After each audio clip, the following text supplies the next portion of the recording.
தற்போது கிடைத்த அண்மை செய்தி, பொதுத்துறை கூடுதல் செயலாளருக்கு பிடிவாரண்ட் பிறப்பிக்கப்பட்ட ஒரு அதிர்ச்சி தகவல் அண்மையில் வெளியாகி இருக்கிறது.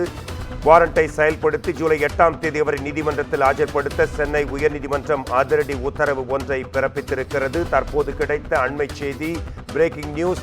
உயர்நீதிமன்ற உத்தரவுப்படி 97 வயது சுதந்திர போராட்ட தியாகிக்கு ஓய்வூதிய பாக்கியை வழங்கவில்லை என்று கூறப்படுகிறது. தியாகி வேலு தொடர்ந்த நீதிமன்ற அவமதிப்பு வழக்கில் தமிழக பொதுத்துறை கூடுதல் செயலாளருக்கு பிடி வாரண்ட் பிறப்பிக்கப்பட்டிருக்கும் அண்மை செய்தியை நீங்கள் பார்த்து கொண்டிருக்கிறீர்கள்.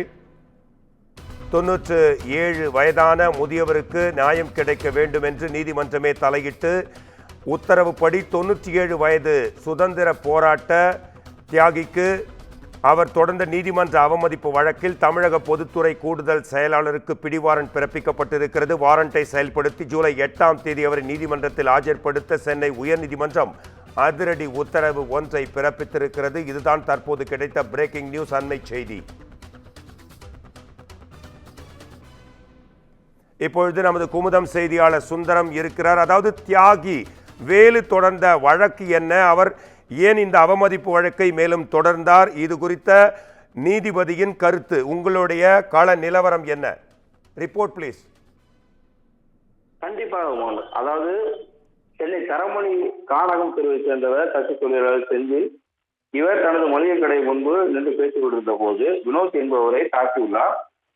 இதனால் ஆத்திரமடைந்த வினோத் கடந்த 2021 அக்டோபர் மாதம் செந்திலை வழிமறித்து கத்தியால் வெட்டியுள்ளார்.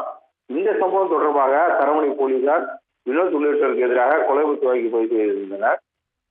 சென்னை மாவட்ட ஆட்சியர் அலுவலகத்தில் உள்ள 16வது கூடுதல் அமர்வு நீதிமன்ற நீதிபதி ஆபிரகாம் லிங்கன் முன்பு விசாரணைகள் இந்த வழக்கு நடந்து வந்தது. சாட்சி மணிக்கு ஆஜராகும்படி வழக்கின் புலன் விசாரணை அதிகாரியான விழுப்புரம் மாவட்ட குற்றப்பிரிவு டிஎஸ்பி ராமலிங்கத்துக்கு சம்மன் அனுப்பப்பட்டிருந்தது. தொடர்ந்து 3 முறை சம்மன் அனுப்பியும் சாட்சி அளிக்காத ஆஜராகாதால் விசாரணை அதிகாரிக்கு எதிராக வாரண்ட் பிறப்பித்து உத்தரவிட்ட நீதிபதி விசாரணையை வரும் ஜூலை 10ஆம் தேதிக்கு தள்ளி வைத்து உத்தரவிட்டுள்ளாகும்.